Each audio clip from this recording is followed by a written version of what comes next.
हम में से कितने लोग हैं जो रोज मंदिर जाते हैं, सोमवार का व्रत रखते हैं, महादेव पर बेल, पत्र और दूध चढ़ाते हैं?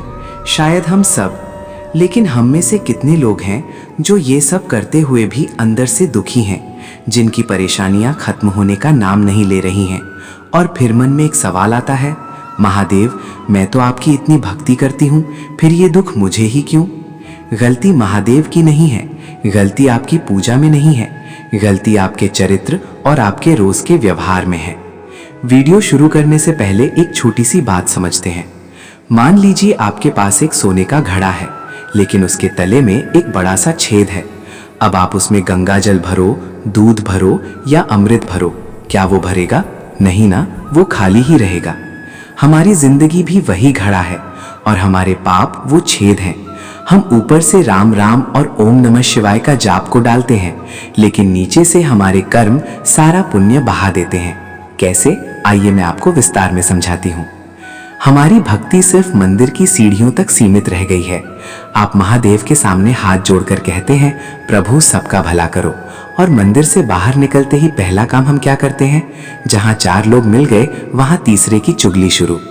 महादेव सत्य हैं और उनका भक्त अगर झूठ बोले तो कनेक्शन कैसे बनेगा?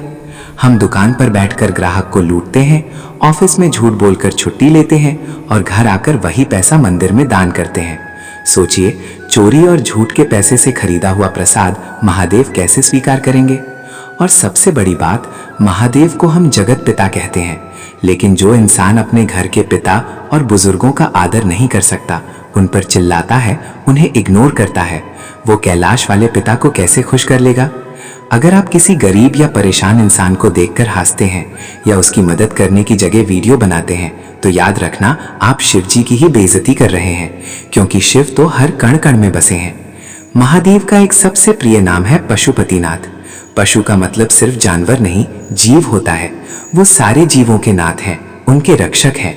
नंदी उनका वाहन है, सांप उनके गले का हार है।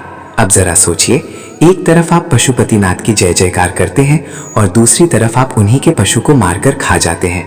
आप मंदिर जाते हैं तो गाय को डंडे मारकर हटाते हैं। आप सड़क के कुत्तों को पत्थर मारते हैं क्योंकि वो भौंक रहे हैं। और फिर शाम को आप चिकन या मटन की प्लेट लेकर बैठते हैं और सोचते हैं कि महादेव मुझसे खुश होंगे।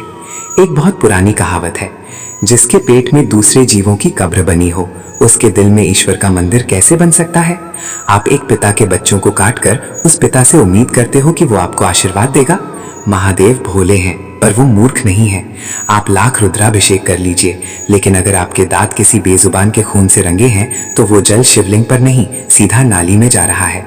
इतिहास गवाह है, रावण से बड़ा शिव भक्त आज तक पैदा नहीं हुआ। वो अपने सर काटकर चढ़ा देता था।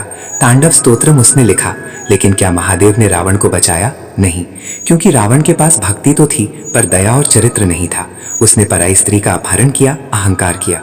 तो जब महादेव ने अपने सबसे बड़े भक्त रावण को उसके कर्मों की सजा दी, तो मैं और आप क्या चीज है? तो अब सवाल है कि समाधान क्या है?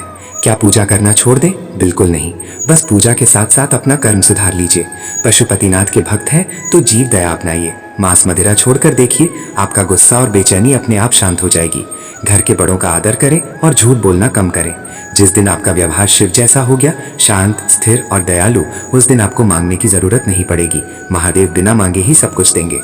और अगर आप मेरी बात से सहमत हैं तो कमेंट में हर हर महादेव लिखें।